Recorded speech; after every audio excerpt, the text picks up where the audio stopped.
The views and opinions expressed on this podcast are those of Green Acres and our guests. These general gardening tips and suggestions may work for you, as well as those from alternative sources. When using any garden products or tools, read and follow all label directions. And learn how to make your yard summer strong at bewatersmart.info. The Green Acres Garden Podcast is the podcast dedicated to helping gardeners hone their growing skills while we celebrate our love of plants. So whether you're new to growing or a seasoned gardener, you're sure to learn something new. Join the fun as we have conversations with world-class growers, passionate green thumbs, and professional garden experts from Green Acres Nursery and Supply. Listen every week. We'll answer questions you didn't know you had. Hey everyone, and welcome one and all to the show. This is the Green Acres Garden Podcast. So happy to be here. I'm your host, Kevin Jordan, lover of plants, back in studio for another wonderful episode. I ran away with the circus this week, or I should say I ran away with the tree circus. We have another tree-centric episode for you this week. You know we love trees, and this is probably one of the best times to think about planting a tree, so I want to get you all fired up about trees, about the urban forest, and all things connected. Until we get started about that, let's check in with Austin on the microphone. What's up, audio, Austin? Hey, what's up, bud? What's up? And hello to everybody. Welcome back to the show. It's the best time of the week. And yeah, Kevin, we talked to some circus people this week. Oh, you know it. It was actually, we made two new friends this week, Tim and Grayson of the Tree Circus, this wonderful organization that is this educational, energetic, informational, interactive program that really gets people of all ages involved and fired up about trees and the whole world that surrounds them. It's pretty cool. And now I am mega fired up on trees. Like this whole month, I'm just thinking about trees all the time. And thanks to these guys, they made it fun and approachable. I learned new things. I learned about recreational tree climbing. I didn't know this was a thing. This is something I like to do anyway. I just didn't know there was a cool name for it. Oh, let's get you a harness. On belay. No. Yeah, it's pretty cool. Could you imagine being up in the canopy of like a 50, 60-foot tree? See, that's a little bit much, but sounds like a fun adventure. And people get paid to do this. So they were telling us all about like the fun, the cool, like exciting stuff about trees, but also like this can be your job. Certainly. Amazing career. Can we bring that up a little bit? Yeah. Arboriculture, arborists. It's a pretty cool gig. gig. We've talked about arborists before, and we've even had arborists on the show. Oh, yeah. So we've had Ann Finkner. She's a certified arborist. Kevin Marini. Kevin Marini is an arborist. And, but I don't know if we've done like a deep dive on what exactly makes an arborist. So Kevin, can you break it down for us? Like, They are the tree experts. They are skilled, they're qualified, they're educated in the tree arts. It's like having a doctor work on you who's experienced and knowledgeable and well-read on whatever it is they're working on, right? Your skeleton or what. They are that for the trees. And someone's got to be that. They're skilled, and they have to go through, there's a big training. I think you have to get certified with the ISA. I think it's the International Society of Arborists or Arboriculture. And so pretty cool stuff. And it's if you have, especially if you have a property with large trees, or you want to have a property with a healthy canopy, considering to speak with an arborist and kind of get their 2 cents, or hire one when you need it, especially like I've had to in the past. I had 2 massive oak trees removed from my house. I wish we could have kept them. So what was going on that led you to call an arborist? We had this beautiful valley oak tree in our front yard when we moved in. I mean, 60 feet tall, 70-foot canopy spread, just massive, mature. Oh, it's so beautiful, and full of acorns, which we'll get to. Okay. It just got over time. We lived there for a few years. I noticed a split at the base of the trunk. I was like, ooh, kind of like didn't notice that before. Maybe I just didn't see that. And then it got I started measuring it, taking pictures. It got longer and taller and wider and deeper, right? And so I was like, finally I could get my hand inside this wound. And I was like, this is, oh, wow. The tree is so big, and it kind of leans back over our home with limbs stretching to our neighbor's home, most of it up over our own roof. So we had to call, and they're like, yeah, this thing is very sick. Time to get it pulled out. And the whole thing, not just a branch or something. No. So that arborist was like, we got it. This tree's done for. Wow. And so we got the permit or whatever. And a team of maybe 5-6 people, an arborist and his team of merry men, tree climbers. They were harnessed up, chainsaws. And the tree was in such a precarious position. They had to climb up the tree and then tie off the pieces they were cutting, so that way you could cut it and then control the fall, so it wouldn't drop on our roof. So super skilled. They didn't zero damage to our property. The tree came out, and we noticed the stump. Wow. There were massive portions of the tree that were just dead zones, just rotted tissue. Some of it was empty, cavernous pockets of death. We'd have branches that were as thick as you and I, and they were just basically hollow on the inside. But these branches were supporting like the weight of a car.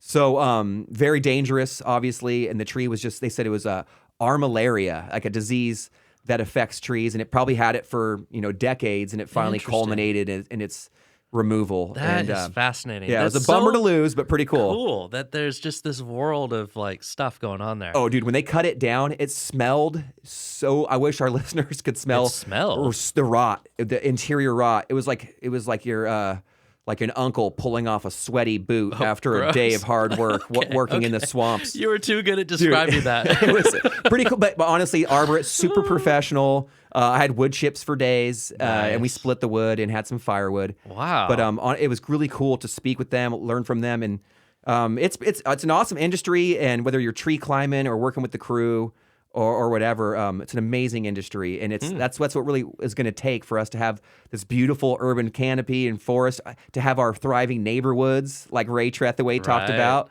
in a couple previous episodes. Loved it, man. That was awesome. Tim and Grayson got me fired up, and so it's kind of fun to kind of just delve back into them. So yeah, we had the tree circus. So we met up with Timmy Womack and Grayson Keating from the Tree Circus, and this is what they do. They inspire. We caught the bug from them. We were all like psyched on trees right now. It's because of these guys. They're great at what they do. Maybe you've seen them at the California State Fair. If not, go see them next year. They'll be back. And then they go all over the place. They just got back from Maui, and they do school assemblies. They do a lot of educating with young people, and I can tell that they would be very good at that with their they're passionate. Yeah. So let's go ahead and jump into their interview. We had a great time meeting with them at Green Acres. Let's go ahead and check it out. Here we go.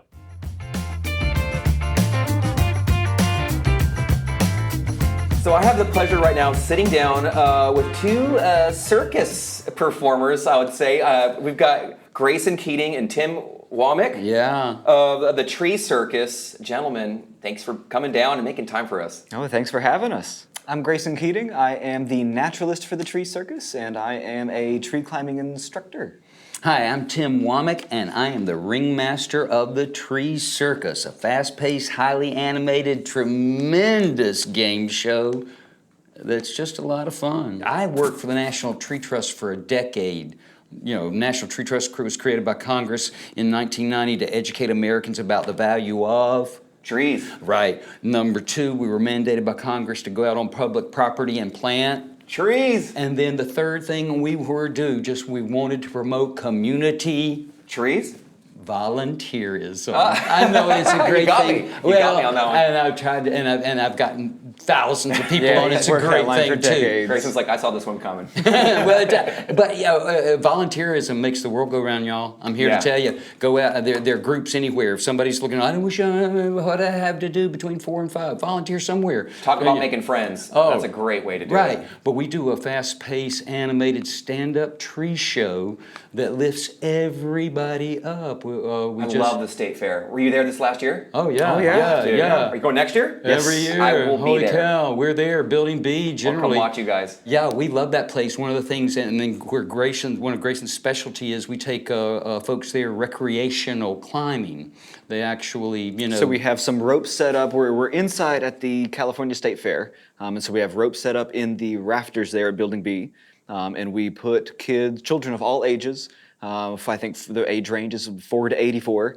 We'll put them in a helmet, harness, teach them the basic old school tree climbing technique using a Blake's hitch, moving rope system, and they climb up about 30 feet or so, or however high as they'd like to go.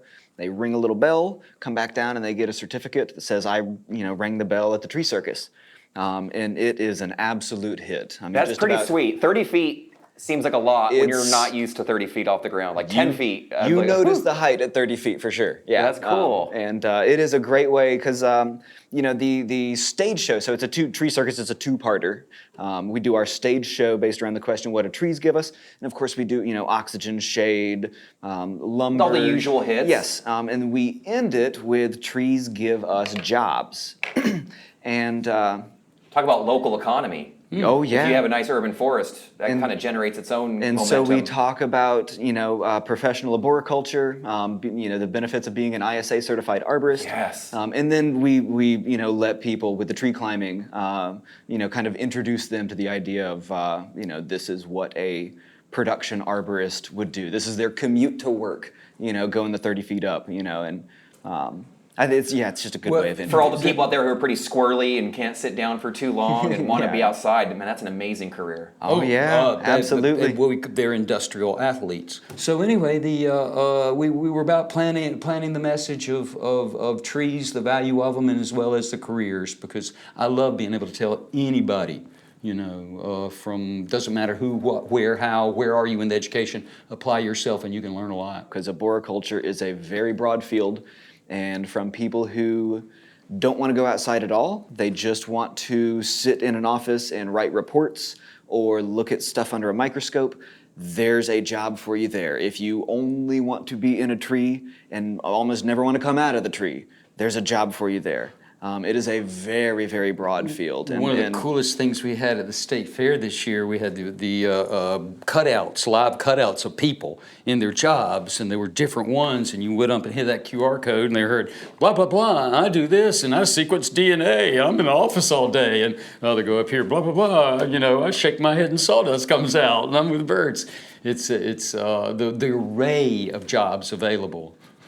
Very fascinating. That is pretty cool. I got to go on a field trip one time down the road from here, kind of towards Davis. It's a Cal Fire facility where they have like a seed bank there, and they were talking about how they send out some tree climbers to go out into different areas of the forest. They GPS their exact position. They document. They'll get cones and seeds from all the native trees in that region, then document exactly where it came from, and then it gets preserved and put in the freezer and cataloged, and then when a fire rips through an area, they can go back there and ready to record do it. exact Yes. species and genetics. Yes, So yes. cool. Many of our friends are climbers who retrieve those seeds from secret trees. That's pretty cool. It is very cool. It is Yeah, very what a cool. great gig. And I applaud the state for being, proactive. Yeah. Right, yeah, what a way to go. Yes. Yeah, I think it's Jimmy Scheid right now who's leading that program up, and he is a very forward-thinking individual. Cool. Yeah, we love our forests. Sacramento was not a forested area. The There were city of planted trees. Yes. I marvel. That is where that inspires me to no freaking end. Every time we come to the city of These abundant, incredible gigantic. sycamore Yeah. lined streets. Massive, too, some of them.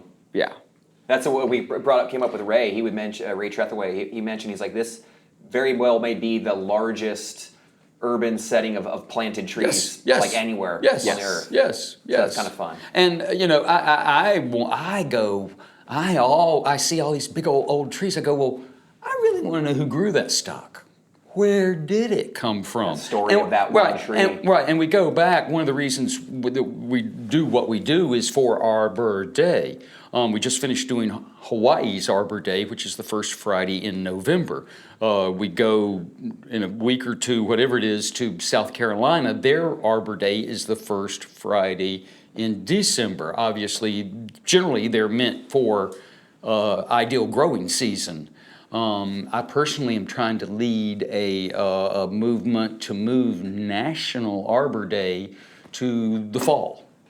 To get people fired up on planting. Well, to get the little, right. I want to get the plants in there so they can kind of be all dreamy over the winter, and so when spring comes, I'm already here, ready to Yes. grow.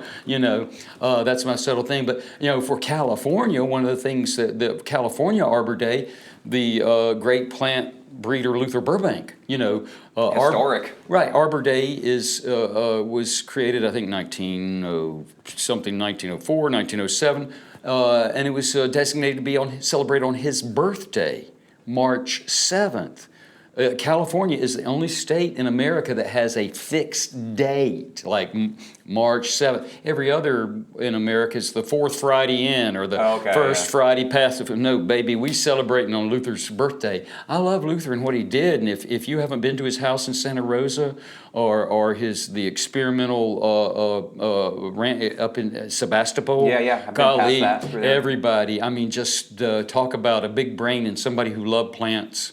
Yeah, could you imagine being that, talk about forward thinking, without the technology and all this, and he's out there just cranking out cool. Oh, yes, and hybrids the stories that they tell about people in Sebastopol, it was in Sebastopol, somebody had ordered the Santa Rosa plum. They had ordered, I forget how much number of them, and he was out toward the coast. He had everybody in the city working for him, creating this plant material. He had a way where he used the sand at the coast. It's very fascinating. But Luther's, you can't unless the tree is grown right. The worst thing to do is to plant use plant material that is had a rough life in a pot and didn't get right.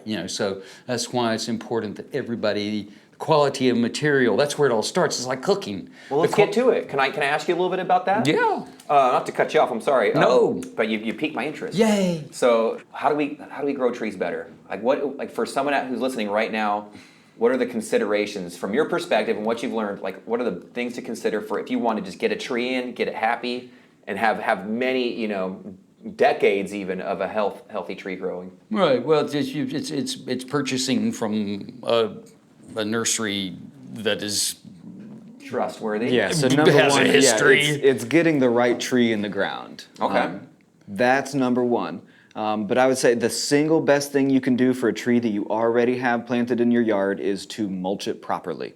And I see so many poorly mulched trees out there, whether they're not mulched at all, or whether they have this massive mulch volcano that goes up Just piled 3 up, feet up against the it's just- trunk? it's absurd, and you see that all the time, even from professionals.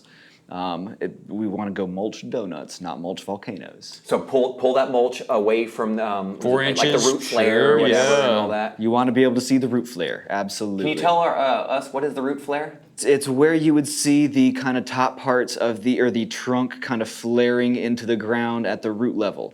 That's probably a very poor description. But over time we don't see them because particularly in cities, between the trash, the sand, we'll put some more dirt on the it. sidewalk and When we see the trees that come out look like a stick is surrounded by that, we're in trouble. The tree's in trouble. I take and free the trees all the time. As I said, the most simple thing you can do is those trees need oxygen. They need to breathe. You can't have all that covered in. We were in Joshua Tree. We love goofing around. At the LA County Fair, we get out in Joshua Tree. We were at a hotel, and the trees. It was a nice hotel, and these trees had caked, pounded. Soil up on it. It was soil that was rounded. The people were kind of friendly. And you suggested, right? oh yeah, I mean just freeing up, moving the mulch back, trying to dig down a little bit to get to the top part of the trunk or the root flare. Well, it was sand packed. We went back 3 weeks later to the same hotel, and the tree looked different already. The guy had already. breathe. Yes, right. Yeah. Simple alone. And in really wet environments where we live in the mountains of North Carolina, that's one of the best places for pests and fungus. The water and just sits. It is. They will promote rot like nothing else. Right, well, and we're setting them up to fail. Yeah, old timer I heard a long time ago, plant it low, it'll never grow. Plant it high, it'll never die. Kind of funny, everybody's got their thing, right? Not only do we have to plant more trees, we have to take care of the trees we have. And I'll go back, I can't say it enough. The single most important thing any homeowner can do to their tree is to make sure that it's properly mulched. The And water. it's the easiest thing you can So do. donut mulch, nice and thick, but away from the trunk. Yes. So Away it's from the 3, trunk. 4, or 5 inches or something like that, or Something like that, and it's the material. It matters what kind of material it is because there's all sorts of research, between chips off of a truck and where did it come from and what else was in there. Once again, too, you got to know what you're buying to put on your tree. It matters, and that's why not all mulch is the same. But having it under the crown of the tree, having that mulch out, everybody loves to have grass under that tree. Lord help me. Now, why do you love mulch so much for tree health? Well, I mean, it's pretty, It does look good. right? It aids, it retains moisture, and Lord have mercy, we don't need any more droughts. I mean, the watering is it. Go water your trees now, and I know it's a complicated thing. We enjoyed this rain in Sacramento today. It was nice. Right? I almost went out and celebrated. Right. We were out walking in it. As that mulch decomposes, it puts nutrients, vitamins into the soil, and what more can I say? Yeah. Not to mention the weeds. Just Right, helps a keeps little them bit, down. yeah. Sure. Oh, of course. I see a lot of mechanical damage on park trees, from weed especially if they're trimmers not, and whatnot. and if the tree is not mulched and the grass is growing right up to it, it just makes sense for a Someone's gotta trim. landscape. Yep, Yeah. you have to trim it, and if you have to trim, a massive amount of land every single day, you're not not going gonna to slow take down. the extra. Yeah, so. How can people reach out if someone's not fortunate enough to see you at the state fair or county fair? Can people follow you online, or can they reach out if they? Tree Circus, one word, social stuff, Insta giggles or whatever. Yeah, oh yeah. I'll have to follow you now. We got a lot of pictures, and you can just tell from the pictures of the folks that they're engaged. And number one, it's a good subject, right? It's not like we're trying to sell, whatever, something that's a bum rap.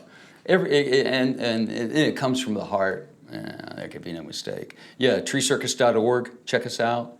But for all your listeners, find out wherever you live, there's an Arbor Day.